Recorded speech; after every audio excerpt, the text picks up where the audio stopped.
Now, to properly introduce Alma Guillermoprieto and the Robert B. Silver's annual lecture underwritten by the late, great Max Palevsky, it gives me pleasure to welcome the publisher of the New York Review of Books, Ray Hederman. Please warmly welcome him.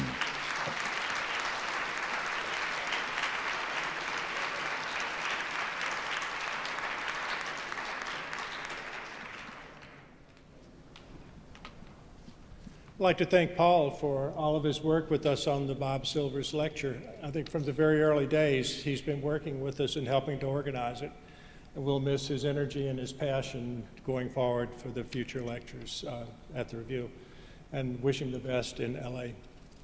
He'll need to get sunglasses, ascot, convertible, and so on, but he'll be up to that. Alma Guillermoprieto has for many years been a fearless reporter, placing herself in danger in a number of countries in Latin and South America.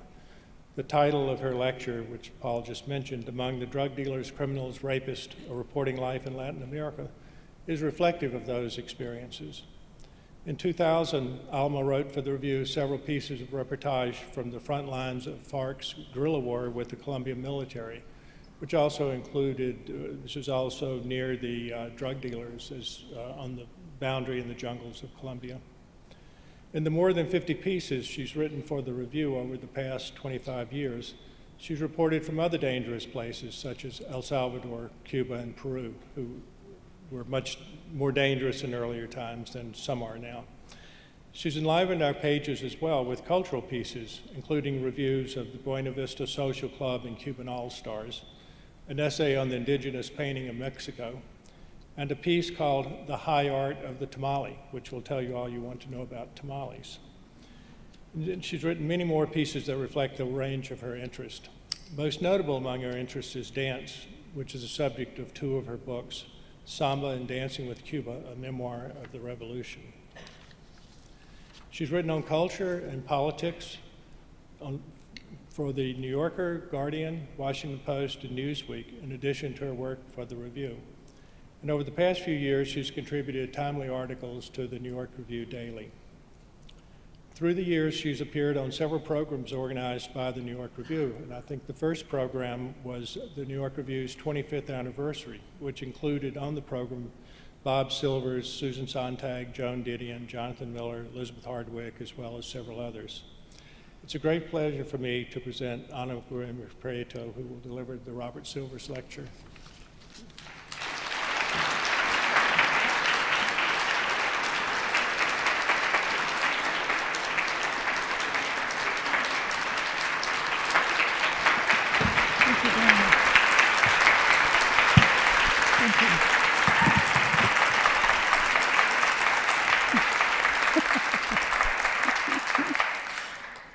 I'm glad you clapped for so long, because then I can figure out how to open my laptop. It's still saying no. We thought we had solved this problem. Anyway, thank you very much. Voila. Thank you very much. Paul, where are you? Yes. And thank you, Ray, for the privilege of being here in this very beautiful room. Every time I come here, I'm struck by how beautiful it is. It's wonderful to have this opportunity to honor Bob Silvers. We're all here because of him, really. Those who in the course of writing for Bob grew to love and admire this unique man deeply, and those who read the authors that he chose, fostered, edited, and presented in the review with such great moral care. Bob didn't live to see how bad it was going to get. In the normal life that prevailed until a couple of years ago, I would have hoped to have spent a lighthearted hour here together with you, played some music, shown some pictures, maybe asked Paul to join me in a Mexican dance or two as a sign of farewell, and que te vaya bien, Godspeed in your new duties on the West Coast. We don't blame you for abandoning, but you will be missed. But these are different times. The flim-flam man currently occupying the White House has provoked such an increase in the amount of hatred currently circulating in the world that sometimes I really feel dizzy, as if I were about to fall down. He uses hatred and latent violence every time he feels to run from the taxman or the prosecutor. And in this running, there is no group that he has vilified more consistently than Latin Americans, from the very first day that he stood on that escalator in his very own tower. And you can see his logic. Unlike Afro-Americans, Jews, even Latinos, and by Latinos I mean established migrants from Latin America living in the United States or descendants of those migrants, none of those get as much vilification from him as the desperate Latin Americans fleeing desperate conditions back home. And the reason that they can be called rapists, thieves, murderers, what else are we? Drug traffickers and addicts with impunity, is that Latin Americans do not file lawsuits, do not live here, do not vote, and by definition have no constituency. So Trump slanders, which is really only important because his supporters believe him. And that's the part that's deeply strange, because like so many Trump supporters, when you meet them on their own, the Latin Americans, almost everyone knows, are pretty much hardworking, honest, cheerful, and generous people. The thing is, though, that in order to stick, every big lie has to have an element of truth. And in this case, the terrible truth is that for years now, Latin America has had the highest homicide rate of any region in the world. This year, for every 100,000 God-fearing, hardworking citizens of El Salvador, some 70 people will have been murdered. Most, but not all, will be men between the ages of 15 and 29. And about 1/5, this is a new development, about 1/5 of the total will be young women. The figures fluctuate according to time and place, but it's been at least that high at different moments in Honduras, El Salvador, Caracas, parts of Mexico, certain cities in Brazil, some regions of Colombia. In the 12 years since Felipe Calderón, Mexico's most reckless president, involved the army in his country's drug wars, at least 150,000 of his fellow citizens have died violent and often atrocious deaths.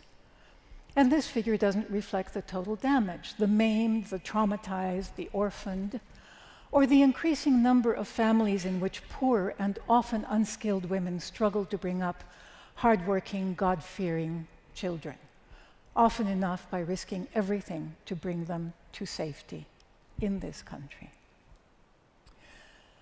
So this is why I have spent the better part of the last 25 years talking to the rapists and killers and thieves and drug traffickers of the world I come from, trying to understand. And what I'd like to do in this little time we're going to spend together is tell you a couple of stories. I hope they'll illustrate for you things you might have seen in passing in a TV series, or a headline, or a movie, and help me point to a few conclusions about why we Latin Americans have not been able to solve the grave problem of violence in our societies. In November of 1988, I was living in Bogotá, the capital of Colombia, when news broke that a terrible massacre had occurred in a small mining town miles away from just about everywhere, but 100 miles that you could traverse by plane from the city of Medellin. News about the massacre in this little town called Segovia took hours to travel to the capital, and then they burst into flame all over the media. In just an hour and a half of carnage, we learned dozens of people had been murdered that holiday weekend. And for days after the killing, the papers ran photographs of mourners in the pouring rain, grieving over rows of coffins. But for all the scandal and commotion that long week, nothing in the Bogota media allowed me to understand what really had happened. I was appalled by the story like everyone else, but I was also fascinated. That little town hidden somewhere in the middle of the crags and valleys of Colombia's rough Andean geometry. The fact that entire towns and stories and huge crimes could remain so out of view in the capital. There was the historical inability of Colombia's highly civilized presidents and ministers to gain control of their country. And then there was the horror of the massacre itself, which reportedly was perpetrated by a couple of dozen people, none of which the security forces could manage to identify. So of course I had to go. I made my first trip to Segovia in March of the following year, 1989. And even then, months after the event, there was a claustrophobic atmosphere of terror that came down on you like a kidnapper's blanket the moment you left the airport and went in a taxi the 10 miles or so into town. It felt like there was no oxygen in that hot air. And even though I was visiting under the pretext of writing a story about a local British gold mine and was met by the manager and toured the mine, I could feel the skin all up and down my spine, just crawling with apprehension every minute of that trip. I did a few interviews at the mine for a story that I did really eventually write. A friend of mine, the great journalist Penny Lernoux, had said, you cannot go there and just walk in. You have to have an excuse. And so I called The Guardian and I said, would they be interested in publishing these stories, which they had no interest in publishing at all. But it did allow me to have a cover. And so I went and I did my reporting job. And then after I was finished, I went into town, which was really lawless, Wild West territory. In Segovia, people whispered to me, everybody seemed to whisper, that the author of the massacre was a man by the name of Fidel Castaño. He was a cattle rancher, a diamond smuggler. He was very clever. He smuggled diamonds from Brazil into Colombia and not emeralds into Brazil, where there was more repression. He was a gambler, he was a small-time drug trader, and he was the owner of the local cantina. And what is relevant about Fidel Castaño is that about 2 years before, people said, his father had been kidnapped by one of the many guerrilla organizations that plagued Colombia back then. The Castaño family had paid a pretty sizable ransom, which the guerrillas accepted, even though the father had died in captivity before the guerrillas accepted the ransom money, so that what the Fidel Castaño and his brothers got in exchange for their money was a corpse. And so the massacre. What happened was on the night of November 11, while the commander of the local battalion and his troops slept peacefully, or so they later claimed, mass killers went up and down Segovia's main street, checking names off a list. And when they finished their work, 46 people had been murdered. On my afternoon in town, I had lunch with the mayor. If you can picture a working reporter's lunch as an event in which you sit at a makeshift beer and barbecue chicken joint at a shaky wooden table and wait for a killer to come in aiming at a machine gun at your interviewee while you try to carry on with your questions over the music blasting from a rockola. The mayor was a tough, inconceivably gutsy, 26, 27, 28, I think, year-old, very striking woman in blue jeans. And she'd been elected a few weeks before as the candidate of the party affiliated with the guerrillas, or considered to be a front for the guerrillas. And one version I heard of why the massacre had taken place so long after Castaño's father had died in captivity is that it had been sparked by the election of the mayor, and also by the guerrillas' terrific idea to rustle an entire truckload of cattle that belonged to Fidel Castaño. I talked to the mayor, who was pretty taciturn, and at some length to her bodyguard later on, who was very simpatico and loquacious and gave me a great deal of information. I got out the next morning. I went back a second time, which was even creepier, and got out faster. And a few weeks later, 2 colleagues from a major Bogota newspaper went to do the same story. And on their way into town, they were stopped, made to get out of the taxi, forced to kneel down, and executed. So I never returned. But 9 months after the killings, I learned that a dozen or so men had actually been arrested and charged with the killings. I learned the name of one of them and the prison that he was being held at. And it was on the outskirts of Medellin. It was not particularly secure, so I was able to pay a visit. I won't mention his name here. Perhaps he's out now, trying to lead a normal life. Perhaps, as he told me, he really wasn't involved in the crimes he was accused of. Perhaps he's dead. Or maybe he got out and is still taking odd jobs as a hitman. I told him what I was doing, and I'm not sure really how much he understood.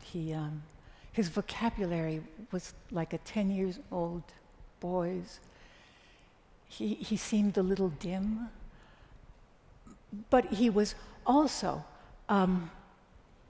live wire nervous too. And nervous not like somebody who you expect to fly into a sudden rage and take out a gun and kill you, but nervous like somebody who expects for any moment, for no good reason at all, to have somebody come in and beat the living daylights out of him. And so for this reason, because of this fear, he was actually eager to talk. He was young too. He was 26 years old. I remember him as fair-haired, even slightly freckled, muscular but slight, the way dancers are actually. And what I remember most is that he jiggled uncontrollably throughout the entire interview. So I'm going to call him Nestor. And he told me that he worked as a freelance gold miner, which meant that with a partner, he would go up a likely-looking hill with a pickaxe, pick at the ground, and if he struck pay dirt, then he and his partner would take turns guarding this vein. And on a decent day, that vein might produce maybe a handful of gold chips that he could take into town and trade for, I don't know, not much, a week's worth of supplies, maybe, food. Nestor's partner was one of his brothers, and the day after they found this particular vein, 6 men came up the hill and killed Nestor's brother while he hid behind a rock, praying for his life. There was another younger brother. Families in this area of Colombia are notorious for having enormous families. I know people who have 19 siblings, 12, 13, 14. So the Castaños had many brothers, Nestor had many brothers. He had this younger brother, whom Nestor always referred to as his hermanito. And this hermanito was a junkie. And he hustled small amounts of bazuco, or light crack cocaine, to pay for his habit. At some point, and I'm not clear about this because I was trying back then to make sense of Nestor's circular account, and then I was trying recently to understand my own notes from that interview. At some point, the hermanito was blinded by someone who took his eyes out with a machete. And Nestor thought that this hermanito had started selling drugs in an area that he didn't know was controlled by yet another guerrilla group, a different one from the one that killed Fidel Castaño's father. And whether that was the cause or not, one day the guerrillas dragged the hermanito off a suburban bus and shot him to death in front of all the other passengers. Or maybe it was two different hermanitos, one blinded, the other killed, plus the one who had been shot at the gold mine, who knows? You know, by the time my allotted hour was up and I closed my notebook, I was really so full of Nestor's mumbling despair that I really couldn't think. But now I can see how Nestor, if someone had come up to him and handed him a machine gun and said, let's go shoot some terrorists and here's a little cash, might have said, sure, when do we start? And I can see something also about the man who probably hired him, the small-time trafficker Fidel Castaño, who founded a paramilitary group at this time that, in collusion with much of the army and police of Colombia, terrorized the countryside and was responsible for a good part of the hundreds of thousands of murders that took place in Colombia between 1998 and 2001. And it's this. Colombia was historically an isolated and poor country, and also tremendously elitist. Unlike many Latin American countries, it never had a revolution. It never had a radical reform movement, which it badly needed, and you could say still needs today to a large degree. And so crime became the principal means, sometimes I think the only means, of social mobility. Fidel Castaño was a gambler, a cantina owner, a smuggler, and this gave him a little bit of startup capital. And then he became a killer, and that gave him power. And he took that small allotment of power, his inheritance, you might say, and investment capital, and ran with it. First, in collusion with local ranchers, he started a paramilitary group for Antioquia. Medellin is the capital of Antioquia department. He established a pioneer working relationship with the army and the local army garrison. And then he took that model and he reproduced it all over Colombia. And after he was killed, his brother, one of his many brothers, Carlos, took that paramilitary movement and increased it until it became as powerful as the guerrilla group it was designed to exterminate. The Segovia massacre was one of the first and one of the largest of dozens of paramilitary massacres that were to follow over the next quarter century. And I understood its importance from the very beginning. I sort of sensed that, but the story never ran. It would have been my first story for The New Yorker, but I never managed to write it properly, despite the heroic efforts of the New Yorker staff. My editor, John Bennett, who was so patient with it, the readers, the New Yorker has readers who read articles, that's their job. The editor-in-chief of the magazine, Bob Gottlieb, who looked over the drafts and looked over the galleys and made suggestions and came back and refused to kill a story that had died a long time ago. He, I think, did not want to make me so discouraged that I would be crushed from writing any further story. So there's an editor for you, yeah? Someone who thinks not only about the story at hand or about even the writer at hand, but about the future development of that writer, how to place that person, how to make them grow. Now I think that the reason the story never worked is because I was never able to understand what the story was about, why it was important, and who I was writing it for. This is a different set of questions from the basic who, what, where, when, how of journalism, because I write at length. I do long-form narrative nonfiction, as it's called. The title at length, too. At the start of every single day of reporting, and at the end of that day, when my reporting has inched forward a little bit more, I have to sit down and go over what I've learned. And then comes a difficult conversation with myself about how what I've learned is shaping the story differently from where I thought it was going yesterday. And if in light of that difference, the story is still worth doing. What is this story about today? Why is it important now? Why should I ask someone else to spend valuable time reading it? Who is that someone I'm going to ask to read it? What kind of reader am I talking to? And most of the time, those readers are you, right? And that leads to a whole different set of questions about what your relationship might be to those coffins out in the rain in a town that you've never heard of, in a country you will probably never visit.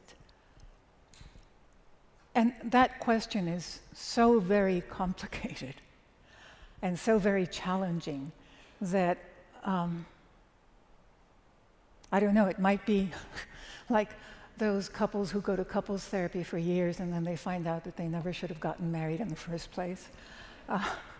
So even though that is perhaps the most important question of all, I try to keep it against the back wall somewhere where it can be useful, but where it doesn't totally destroy my ability to write. In the case of Segovia, a younger me must have imagined that this was a story about evil murderers pitted against innocent civilians. And there were certainly plenty of evil men involved, the army and the police commanders, Fidel Castaño, the guerrillas, the drug lords.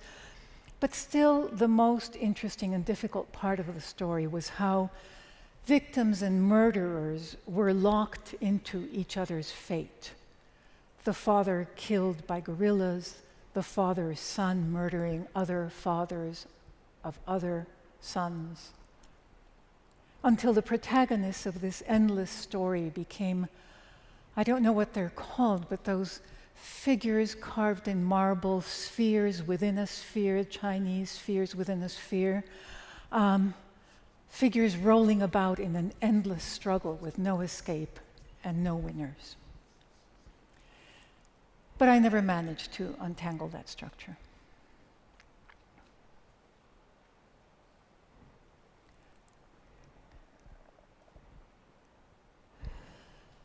I saw a different kind of violence in Rio de Janeiro when I started visiting the carnival parading organization called the Estação Primeira de Mangueira. And what that means is the first station on the Mangueira train line, a train line that takes workers from downtown Rio de Janeiro through the many favelas or communities of extremely poor people that are always perched on a hill because nobody can really construct on that hill. So there's a train that takes the workers from the central station through these favelas and all the way out to the flatlands where the shanty towns are of the Baixada Fluminense, which is very near the border of Rio municipality. So this was the first station of Mangueira, and people there lived in circumstances as different from my own as they could possibly be, and believed in something with a degree of faith that I have never been able to muster about anything.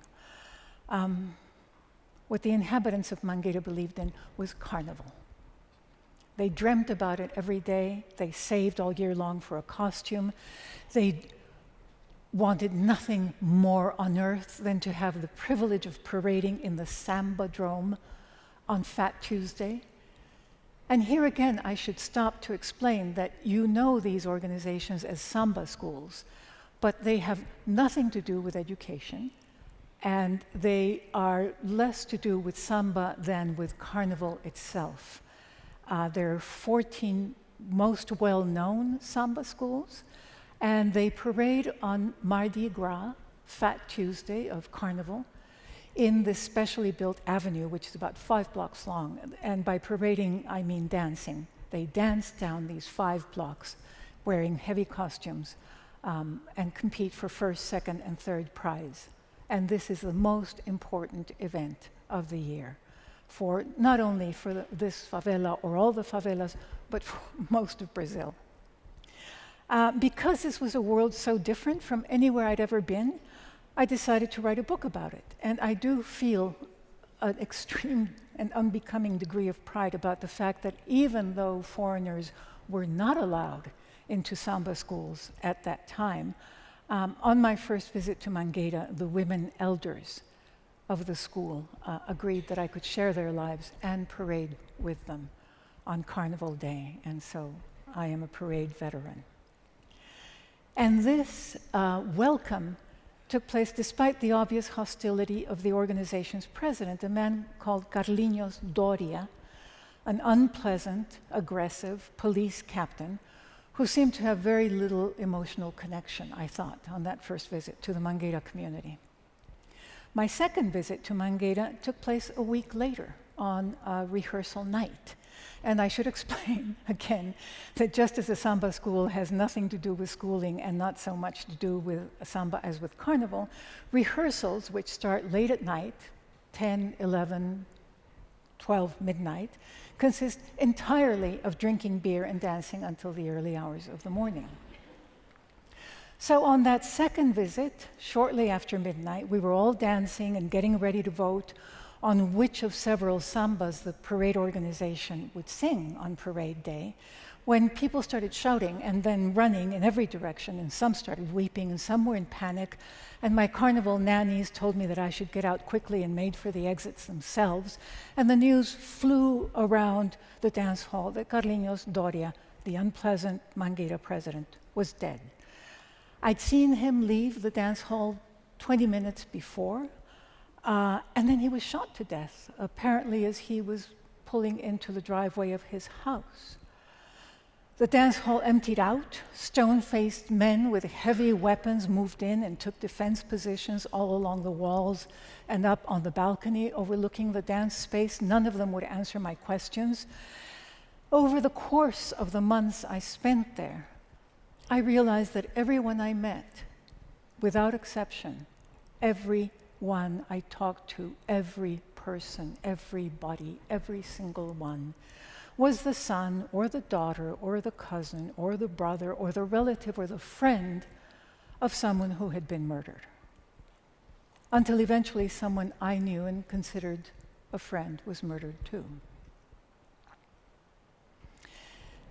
The bulk of my reporting life up to that moment had been spent in Central America, starting in Nicaragua 40 years ago this last September. And reporting there, of course, put me within reach of horrendous violence, but it was in the context of an insurrectionary uprising of really heroic proportions. And the guerrillas were a disciplined fighting force. They had short and long-term goals. One of them was to overthrow the dictator, Anastasio Somoza, which they did, and others had to do with the kind of society that they wanted to build afterward. Mangueira was not like that. People there lived what on the surface looked like chaotic and undisciplined lives. People I knew and became hugely fond of drank a lot, like all the time. They lived insistently in the present because what with the death rate and the lack of jobs, it was hard to imagine a future different from the right now. There was death everywhere. Men who worked as policemen were found out and shot dead by men who worked as shooters for the local drug trafficking organizations. Men working as policemen ran drug trafficking organizations and chased other men with guns. Men chasing men, fired around in no direction in particular and put a bullet through the head of a 10-year-old boy. In the weeks immediately before Carnival, I moved into the home of one of Mangueira's most respectable women.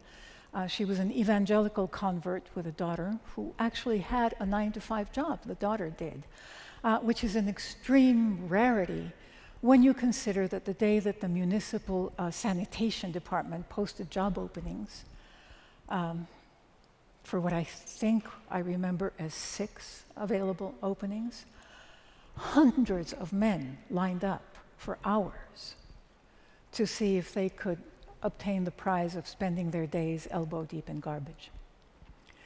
So this young woman was definitely part of the Hills elite. Her son, who was 8 years old at the time, went to the local school, and I discovered very soon that he barely knew how to count. He couldn't really get to 10. But he did tell me in accurate detail how you should knife a man to death. Not the way they were showing it on a telenovela, but a different way. And why he knew this became obvious when I found out that the boy was the son of one of the Hills' 3 drug traffickers. Maybe I should make clear, before you get too depressed, that I had a fabulous time during my year on Mangueira Hill. Never better. I learned how to stay up, dancing and drinking beer all night long. I learned the schedule of the municipal bus service so that in the months before I actually moved to the Hill, I would know what time to go down to the main avenue that led to my part of the city to wait for the day's first bus when public transportation started up again, just before dawn. I learned how to put glitter on my shoulders and fluff it through my hair. I learned how to flounce. Flouncing was a very big deal in Mangueira. And how to allow myself the ultimate luxury that Carnival provides its participants, which is the chance to be whatever you're not. I learned that it was possible to lead a life of severe constriction and pain, and yet be endlessly generous and celebrate. You might conclude that Brazil is very different from Colombia from this, except for the dancing and drinking part, which they both have down. But the similarities are there, and they're interesting. Mangueira, unlike Segovia, was not distant from the center of power. It was right there in Rio de Janeiro.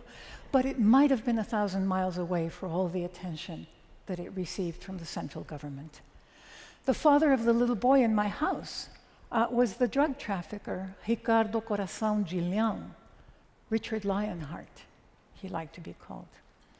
And he was the one who bought the pencils and the notebooks for that little school down the hill, because the government gave the school no budget at all. He and his 2 rival thugs held the monopoly of violence in Mangueira, not the state. And he, Lionheart, was a quiet, clean-cut young man who in different circumstances might have been a model citizen, a leader. He was a natural leader. The community trusted him to impart justice, for example, and not the police. So they would bring him suspected criminals for trial and sentencing, and people told me that he tried always to be lenient. Which is to say that a rapist might not be lynched, but merely beaten to death with a plank, or a petty thief might be spared a beating. In other words, on Mangueira Hill, the traffickers played the same role that the guerrillas and paramilitaries played in the most remote regions of Colombia. In the absence of the government, they created their own justice systems.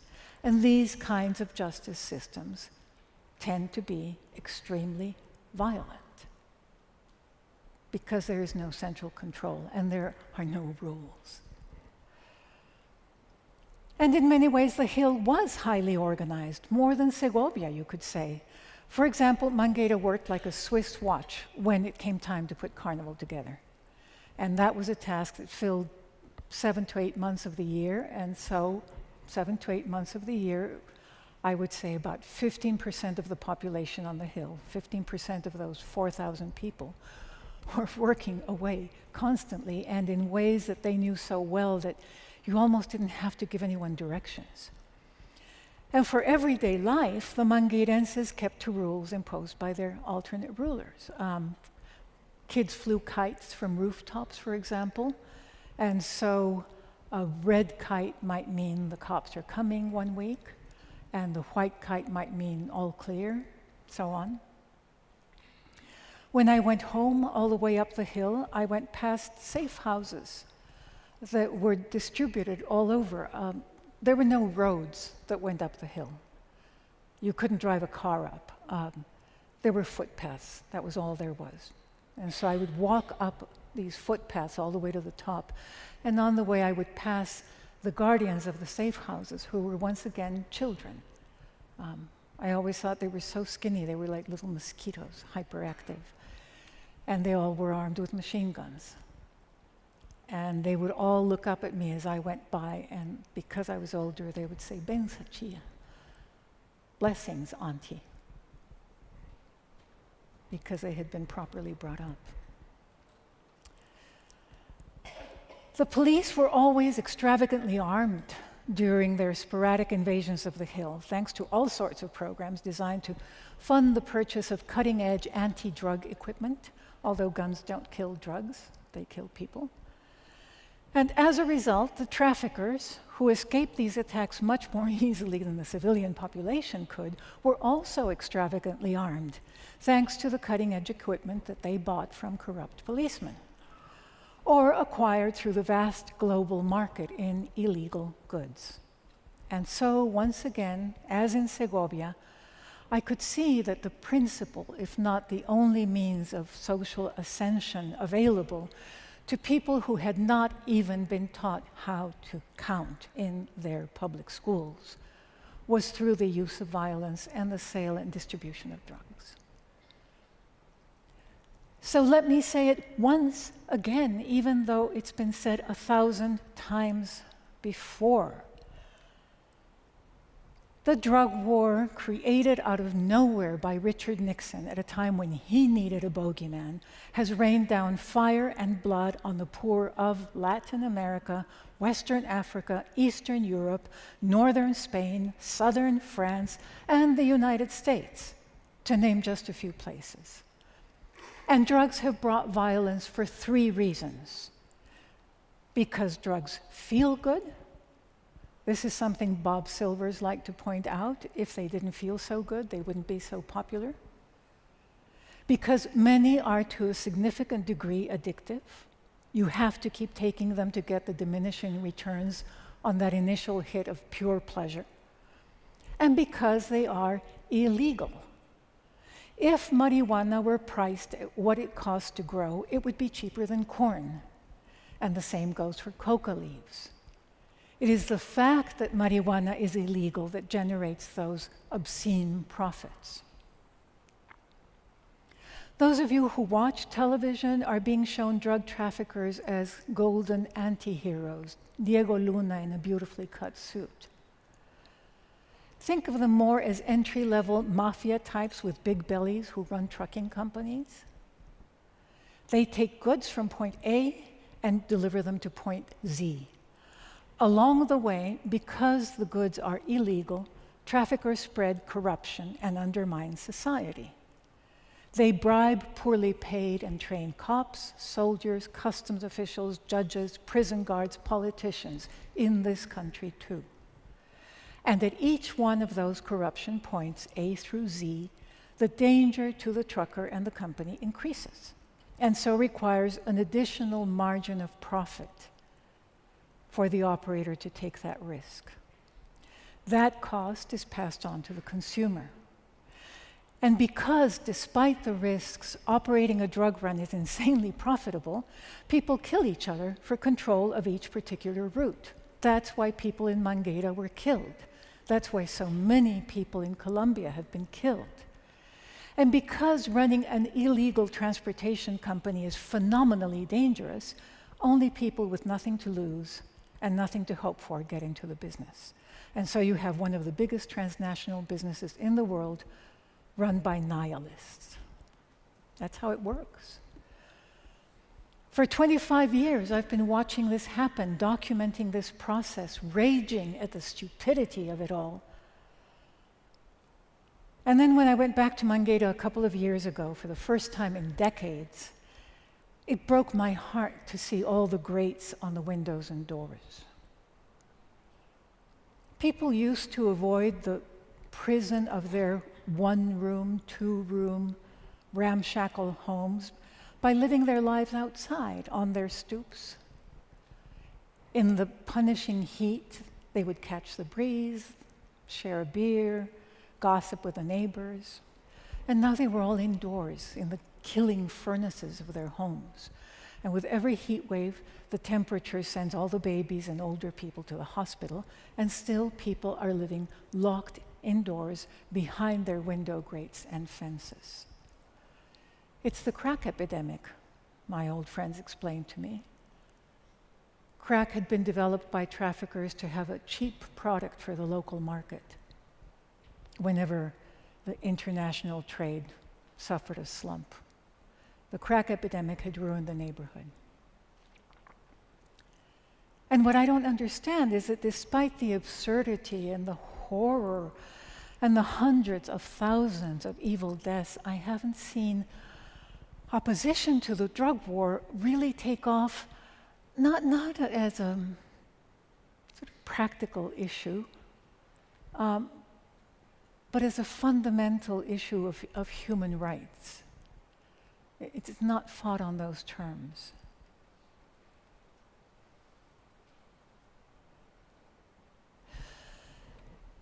People often ask me why I like doing stories that are often violent and cruel. And the answer is that, of course, I don't. This is not what I expected to do with my life. When my colleagues and I reported on the triumph of the Sandinista revolution in Nicaragua, we never expected that 40 years later, we would be writing about how Daniel Ortega, the Sandinistas' designated candidate for president way back then, so very long ago, is increasingly like Anastasio Somoza, the man he helped overthrow. Or how his companion, Rosario Murillo, the power behind the throne, really, has acquired all the eccentricities of a dictator's wife, the crappy poetry readings, the spiritual seances, the crazy makeup, the offering of her own daughter for her husband's bed. And now the killing, officially sponsored by the grotesque couple, of hundreds of students and other protesters at the hands of the Sandinista police and brand new paramilitary forces. Some 400 people have been killed since the protests started in April, and none of us could have foreseen this tragedy. I couldn't have foreseen that the peace treaty that ended El Salvador's long internal war and made me rejoice wouldn't end the violence, but only provide the weaponry for criminal gangs that sprang up 2 generations later, in large part made up of the nearly 100,000 youths born in El Salvador but reared in the United States and deported by the Obama administration to a country they barely remembered, if at all. Or that the Contra war against the Sandinistas, which was dreamt up by the men in charge of Ronald Reagan's brain, would bring US military bases to neighboring, peaceful, beautiful backwater Honduras, and along with these bases leave behind prostitution, AIDS, drugs, and the seeds of the violence that is forcing so many Hondurans to the borders today. When I signed up for Carnival in Mangueira, it was to do some lighthearted reporting for a change. When I went to Bogota, it was to write the Carnival book in peace and isolation. But I couldn't very well stop writing just because the stories that turned up weren't the stories that I wanted to write. You can't really jump ship like that. I picked up the thread of this story in Segovia, started to understand something about it, and even though, no, it was definitely not my intention to spend the last 25 years of my life watching expanding pools of adolescents murder each other, Adam Isaacson over at the Washington office on Latin America puts the figure at least 1 million killed by drug-related violence since 1974. Or spending my time seeing how the drug trade is causing not only that disaster, but the erosion of civic structures throughout the hemisphere, our hard-won institutions. What else was there to do? What else could I do? I got it. I knew that I had a sense of the undercurrents that I didn't find in anyone else's reporting. We all have our own insights. I had that, and I had to follow through. I've been fantastically lucky all these years. Still alive. I like to write at length, and marvelous publications have been willing to publish my long, meandering articles. The most wonderful editors, John Bennett at the New Yorker, Oliver Payne at National Geographic, Hugh Aiken at the New York Review of Books, and of course, Bob, have always turned what I've submitted into texts that are so much better than they had any right to be. But I've been lucky in other ways too. These days I've been thinking how lucky I am not to be in Yemen, like the poor photojournalist who took a picture the other day, which I'm sure you've seen, of a starving child that will haunt him the rest of his life. And readers and viewers raged, not at the foul Saudi government that finances the Yemen war, nor the ruler in Moscow who supports the Saudis, nor the Yemenite government or the Houthi rebels, both responsible for their citizens' welfare, or the United States, which in support of the Yemeni government rains down bombs on the civilian population. No. For a couple of days there, it was all about the photographer. This one person standing there with his camera, who knows that a power bar or the $50 in cash he might have on him wouldn't even prolong the lives of the woman and child that he's looking at. He can't possibly save even one life, and he needs to document the horror of this man-made famine with an image. And people rain hate on him as a result, because in the end what he's done is take a picture they find unbearable to look at. Impossible situations like this, quandaries, can leave you with trauma that lasts a lifetime. And so this is just a shout out to my unloved, hardworking colleagues. I'm grateful for journalists like them, for their hardiness and courage. And I miss Bob desperately these days. It's miserable out there, and I don't see where the moral guidance and the intellectual production and the political leadership is coming from to get us out of the mess we're in. But at least in the great publication that Barbara Epstein and Bob created together more than half a century ago, and that he went on to direct after Barbara's death, he managed to attain more often than not the tone, the sort of high pitch of moral grandeur or of high seriousness that the times demand. He and Barbara were ravenous for new thinking, new questions, new arguments, new answers, new ideas. And Bob was interested in everything, but he was concerned with matters of evil governance, lies, our moral duty to stand up for the most vulnerable human beings, and even the ethics of how we should relate to animals. It's important to note that he thought about that too.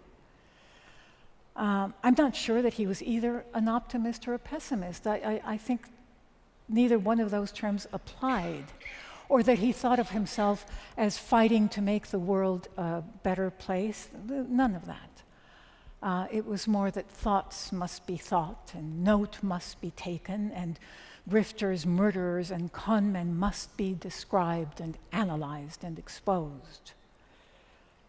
It was comforting on every story to know that I could call the office at 1:30 in the morning with severe doubts about the suitability of an adjective and find him there answering the phone, reaching for the galley, eager as a puppy with a new chew toy to find the word in question and gnaw at it for a while. And yes, let us remove the offending adjective.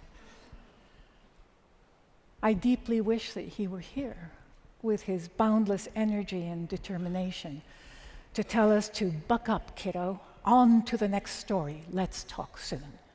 Thank you.